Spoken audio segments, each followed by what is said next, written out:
Assalamualaikum warahmatullahi wabarakatuh. Perkenalkan, nama saya Nur Ailastari, NPM 19910531, kelas Manajemen C sore, ingin menjawab pertanyaan dari dosen pengampun saya, Pak Didik Gunawan. Pertanyaan pertama, mengapa keuangan syariah lebih maju di Inggris atau London dibandingkan di Indonesia? Walaupun bukan dari negara muslim, Inggris merupakan negara termaju dalam menerapkan ekonomi syariah. Sejak awal emang Inggris didasari kesejahteraan sosial yang dipadukan dengan pasar bebas. Alasan itulah yang membuat Inggris merasa cocok dengan sistem ekonomi syariah. Tidak ada satupun sektor yang bisa menghindari krisis global. Akan tetapi keuangan syariah menunjukkan ketahanan yang sangat luar biasa. Hal ini memicu ketertarikan negara barat lainnya terhadap konsep ekonomi Islam, seperti Prancis, Jerman, dan Italia juga pada akhirnya mengadopsi sistem ini. Di seluruh dunia, aset keuangan syariah diproyeksikan tumbuh menjadi 3,5 triliun US dollar pada awal 2021 dari sebelumnya 2 triliun US dollar.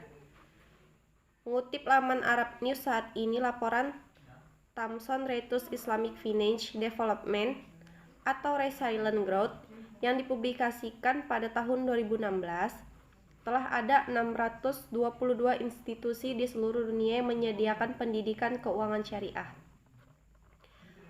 Fakta tersebut menunjukkan bahwa meskipun negara Inggris bukan merupakan negara berpendudukan mayoritas muslim, namun pengoptimalan ekonomi syariah terus berkembang dan bergerak dengan signifikan. Hal ini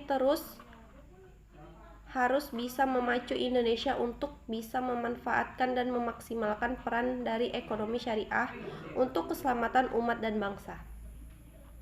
Padahal, Indonesia adalah negara dengan mayoritas penduduk beragama Islam. Tetapi, di negara ini, sistem perekonomian dan perbankan masih saja menggunakan sistem konvensional, yang padahal kemungkinan besar negara ini akan menjadi negara maju apabila menggunakan sistem ekonomi syariah sepenuhnya pada sistem perekonomiannya. Namun, saat disayangkan, di negara ini atau Indonesia, ekonomi syariah masih sangat sulit berkembang. Padahal dalam sistem pendidikan pun, Indonesia telah menyediakan fakultas-fakultas yang menangani sistem ekonomi syariah, terutama prodi perbankan syariah. Yang diharapkan dengan dibukanya jurusan ini akan ada lulusan-lulusan yang akan menjadi pelapor bangkit dan menjaminnya sistem ekonomi syariah.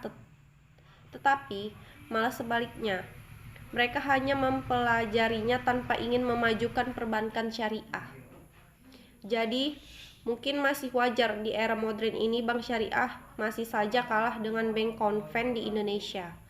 Dari sini kita bisa ambil kesimpulan bagaimana masyarakat bisa tertarik apabila anak ekonomi syariah pun masih menggunakan bank umum. Pertanyaan kedua, bagaimana prospek keuangan syariah setelah COVID-19? Yang pertama, evolusi peranata sosial. Hal ini akan berdampak pada cara pandang hidup dan pergeseran preferensi sosial di mana interaksi ekonomi dan keuangan menjadi bagian darinya. Belajar dari nilai-nilai tersebut, bukan tidak mungkin komunitas global akan mempertanyakan eksistensi dan relevansi dari sistem dan tatanan kelembagaan keuangan yang telah menghasilkan apa yang disebut dengan L. Ryan 2016 pada ketimpangannya, inequality, yakni ketimpangan 1, pendapatan atau income, kedua kekayaan atau wealth, dan kesempatan atau opportunities. Kedua, perubahan metode berbisnis diiringi dengan meluasnya digitalisasi. Seiring dengan poin pertama di atas, ditambah lagi dengan meluasnya digitalisasi, cara berbisnis, metode kerja, dan transaksi keuangan juga dapat berubah drastis.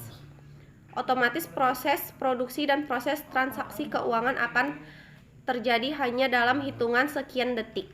Yang ketiga, kemunculan jenis aset-aset baru. Realitas akan era digital baru akan mengubah pengertian aset.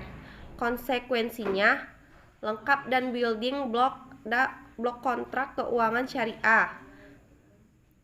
Karakteristik DNA aset akan menjadi penting untuk menentukan parameter syariah sebuah transaksi keuangan syariah. Keempat, prospek lahirnya mata uang global baru. Momentum kelahiran mata uang global baru yang mengancam eksistensi fiat money tidak bisa dinegasikan. Kombinasi cryptocurrency dan teknologi blockchain akan kian menemukan momentumnya. Kelima, pergeseran tren dari globalisasi menjadi regionalisasi. Pandemi telah mengungkap ketergantungan dunia yang cukup akut terhadap Cina yang mengendalikan sepertiga rantai pasukan global. Sekian jawaban dari saya. Apabila ada yang kurang, saya mohon maaf. Assalamualaikum warahmatullahi wabarakatuh.